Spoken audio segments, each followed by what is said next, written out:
當香港人第一次來深圳吃韓國料理。好彩我攝影師提醒我係咁樣食嘅咋，如果唔係啊，我就將呢碗麵拉入咗我盒麵包裏邊啊！大家好，又係婷婷啊！今日我哋就特別啦嚟食韓國嘢。聽聞呢一家店咧有全深圳最好味、最正宗嘅韓國炸醬麵嘅喎，佢哋嘅老闆咧都係韓國人嚟㗎。我哋又一齊睇下好唔好食先，得嚟啊！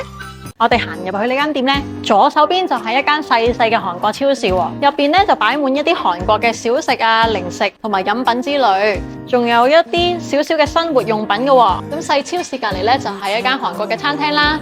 點餐中，哇！咁快咧，啲嘢食就到咗咯喎。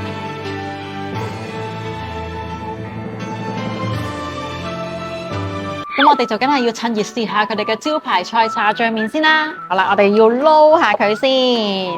哇，佢個醬咧好結啊，好濃郁啊，有少少難撈嘅。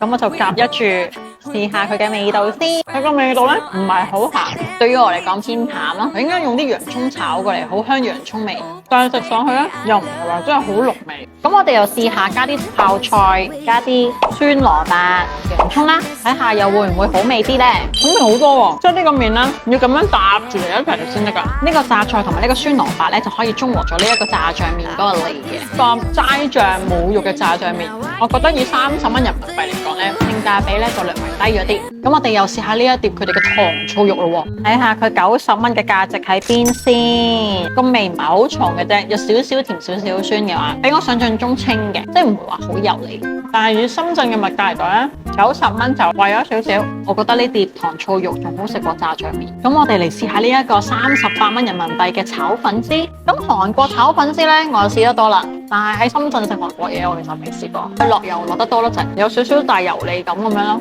但係佢嗰啲肉絲啊都係好足嘅，又有好多嘅洋葱。韓國必飲必吃嘅辣豆腐湯咯喎，有豆腐啦，有蜆啦，仲有雞蛋喎，佢都夠辣，個味道都夠正宗嘅。我好中意飲韓國嘅湯㗎，因為佢辣辣地，我最中意飲呢個湯。天氣熱咧，我哋食啲辣嘢咧都會舒爽啲。浸啖湯先，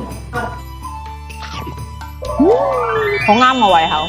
咁我哋呢餐飯咧，總共食咗168蚊人民幣嘅。咁我覺得個性價比都 OK 啦。但我覺得呢一個粉絲咧，就唔同我哋中國人食咁有鑊氣。不過我都知道韓國咧就唔會用好大鑊氣咁樣去炒嘢嘅。咁而呢個炸醬麵咧，你話係咪真係深圳最好味嘅炸醬麵咧？咁我就覺得有所保留。咁你哋又有冇喺深圳度食過最好味嘅炸醬麵咧？歡迎留言話翻俾我聽啦！